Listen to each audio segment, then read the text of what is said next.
Of course, I want to know. I think millions of fans out there want to know, so it must be my first question. How is your finger? Okay, it's like that. It's that finger, and 2.5 weeks from the break. It's all, well, look, what does it look like? Just looks like what it ought to look like, doesn't it? Yeah. So it's your left hand, so you really need it. For well, the I need it. Yeah, I need it, and I'm working on it. You know, I'm doing quite a lot of intense physiotherapy. Yeah. And I'm working on it. I mean, I'd rather it hadn't happened. I've got to tell you that much. But it's going to be fine. It's going to be fine for the gig. Concert. Yeah. So you think you can? And it's healing. It's healing really well. Okay. How did it happen? I just had it. Basically, it was an unfortunate. It was an accident. You know, I'm not in the habit of falling over and slipping, but I tripped over something in very poor light. That's it really. And I came down on the equivalent of like flagstones, like pavement, and I was holding something in the hand, so I had like a double impact on it. But you know, it was broken, and now it's fine. It's doing that, and it's fine. Did you expect that enormous run on the tickets? We all expected it to sell out on the first day. There was no reason why it wouldn't sell out on the first day, because let's face it, the fact of having a LedZeppelin reunion is only going to generate nothing but interest and demand. But the actual demand to the point where websites were crashing, and I mean, I've heard hundreds of millions of hits actually for people trying to access tickets. But it was pretty overwhelming, I've got to say. Yeah. Really overwhelming for all of us. Yeah. You know that we'd still mean that much to so many, you know. So what does it mean to you perform live as Led Zeppelin, not as Jimmy Page solo, but as Led Zeppelin? What does it mean? It means that we're playing with the other two core members, if you like, Robert Plant and John Paul Jones, and we're not playing with just a drummer here. We're playing with Jason Bonham's son, and Jason Bonham was reared on this music. I mean, in the film that we did, Song Remains the Same, he's actually there 4 years old playing drums with his dad. You know, he was brought up on this music. He even played when we were doing a sound check at Nebworth in 1979.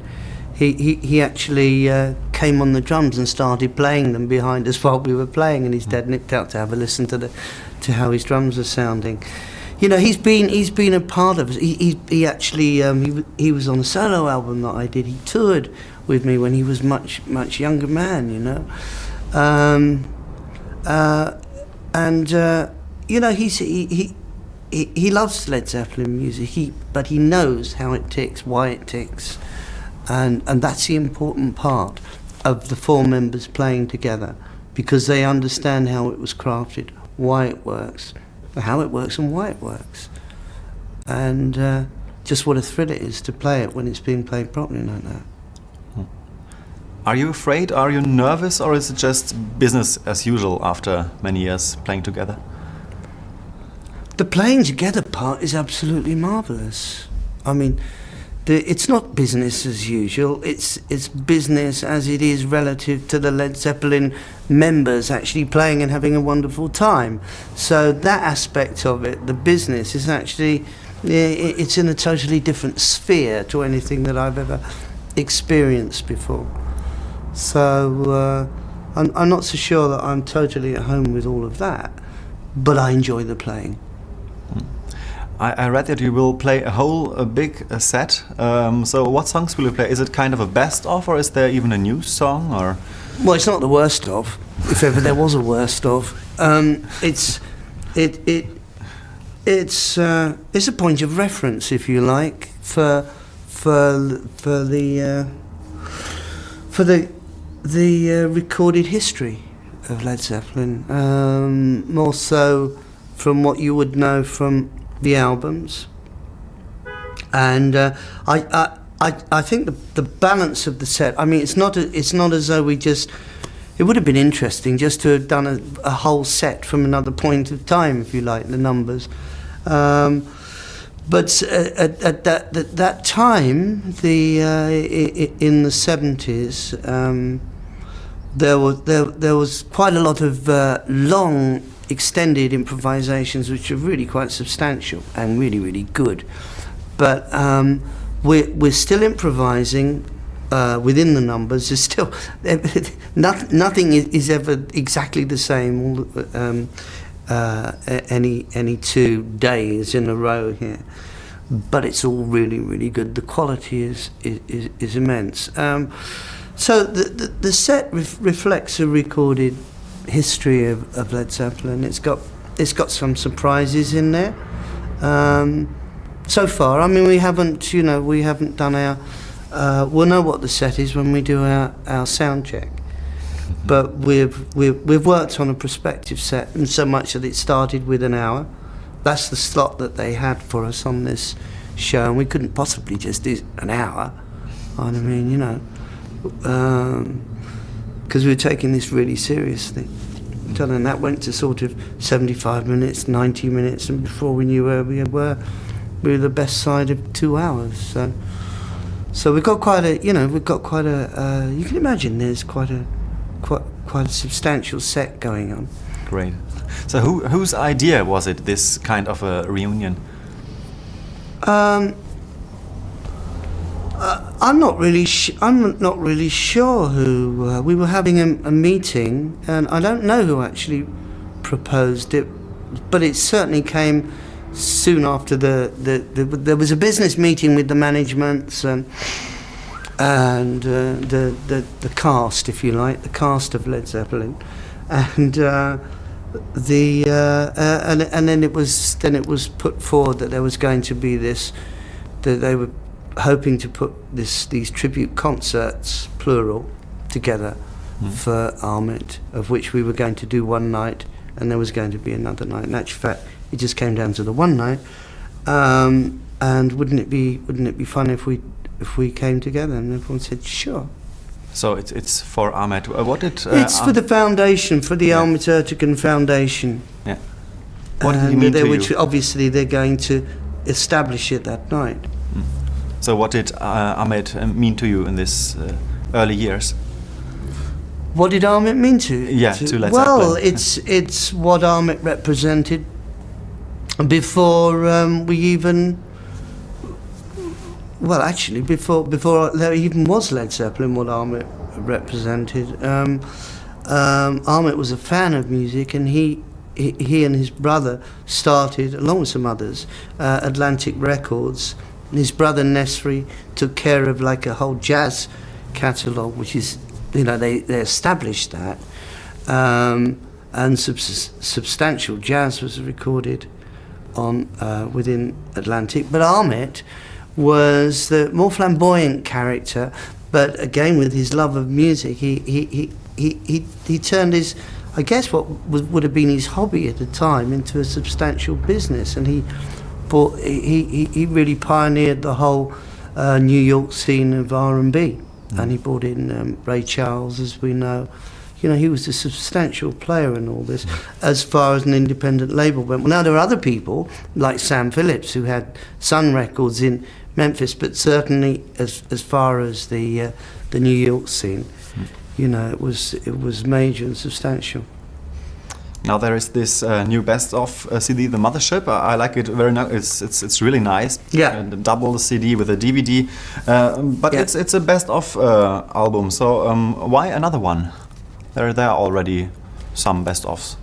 Because that's the best of the best of. That's the best of the other one. The other one really was the music was fine inside. It wasn't necessarily the best selection, and the artwork was pretty disappointing when you looked at it. I've got to say that you know, with all substantial groups, you know, the record company would prefer that there's something there which is a reflection. Some people would call it greatest hits. For us, it's not greatest hits, because it's just established music that we have, because we weren't putting out singles. So really, it's a point of access through the various albums that we did. I think it's a good reflection, and it's a package that actually looks like a piece of Led Zeppelin product now, and the inclusion. If you've got one with a DVD there, that's not such a bad idea either, is it really? So Led Zeppelin, these were legendary wild years of rock, party, alcohol and drugs and anything else. How did you survive these wild years of Led Zeppelin? Well, I haven't got any sort of formula to counterbalance all of the things that I'm supposed to have done, but here I am. And to be able to not necessarily tell the tale, but to be able to go out there and pound the music. But you're not 20 years anymore. But you're no, I'm not. No, but I could be. I could be 20 years. It's just that I might be aging a bit quicker than, you know. So yeah, still, maybe you never knew how old I was. I actually started when I was 2 years old. So you're still fit enough to rock the arena in December. I sincerely hope so. Okay, so my last question: what would you say after all these years? What made Led Zeppelin so special, so unique, singular? What's the really special thing about it? It's really a legend. Why? Because if you listen to the music, you'll hear how expertly it's played.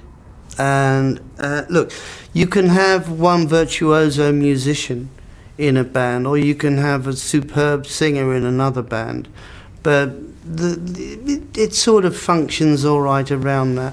But you get four musicians who are really, really, I mean, you know, the top, the creme de la creme, and then and that even that isn't necessarily going to work if they play together. We've seen that with a lot of super groups. It didn't work. We had the ability to be able to play together, and play together really well. So with the four of us, it took on a fifth element, which is what you hear.